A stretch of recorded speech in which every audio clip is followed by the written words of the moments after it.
and welcome to BrewingDaily.com. I'm your host, Matthew Winther, and today, with Summerfest approaching, we're going to talk about how to brew a hard apple cider.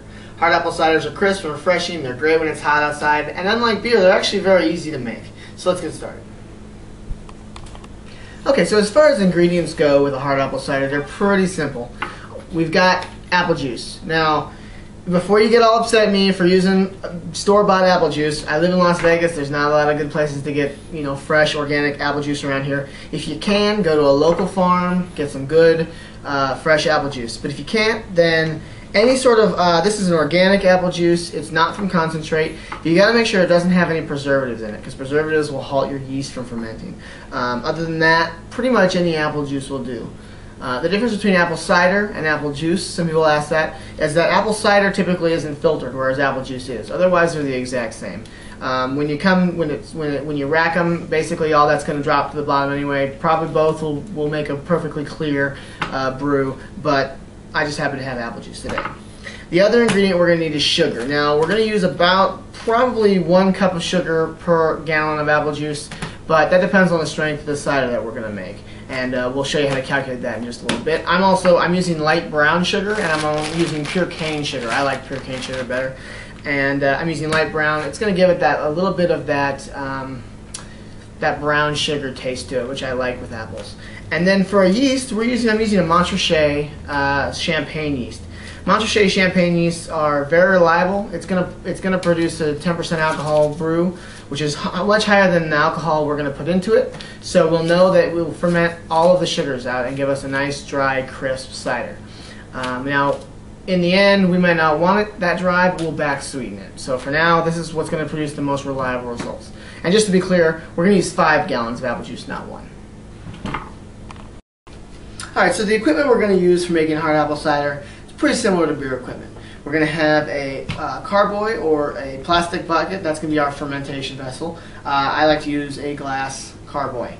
We're going to use a pot, and this is going to be used to boil or heat up the apple cider with the sugar in it. That's pretty much all it's going to be used for. We're going to have some measuring cups in order to measure the amount of sugar we put in. Cork with an airlock, pretty standard brewing equipment. Funnel, we have a funnel. Just because I'm using a carboy in order to get the cider into the carboy, we need a funnel. A hydrometer. Now, a hydrometer is really important because we want to know exactly how much alcohol we're going to have in our cider.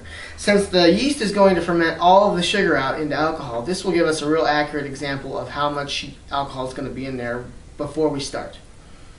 And a test tube, which is optional. I like to use a test tube when I use my hydrometer, but you can also use a thin glass, or you can even just drop the hydrometer right into the pot.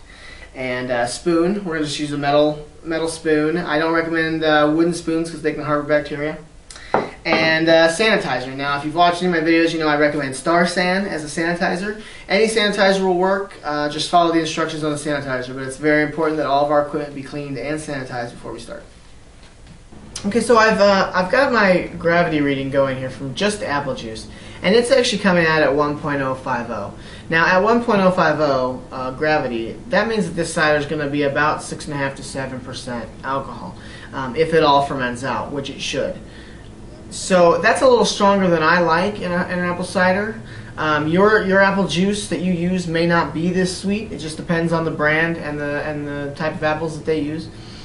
So I still want to add my brown sugar because I want the character that the brown sugar will add to it. So what I'm going to do is I'm going to add distilled water to it. And I'm going to have to calculate how much water to add to how much sugar in order to drop my gravity. I really want a gravity of about 1.040 or maybe even a little lower in order to get a good between 4.5 and 6% alcohol in my cider. Alright, so what I've got here is I've put a gallon of the apple juice into a pot. I added a cup of the brown sugar and I stirred it up real good. There's all the brown sugar in the pot, and what I've got now is a gravity of about 1.062.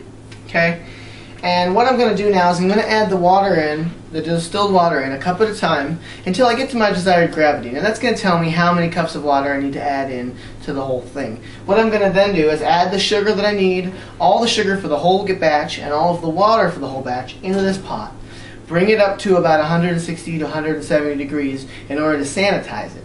I'm not going to add any. I'm not going to open any of the other jugs of apple juice because right now they're sanitized in their jugs. So they're ready to go right into the fermenter as they are. Whereas this, because I've added sugar and I've been stirring it, it's not sanitized. Will have to be brought up to a sanitary temperature first.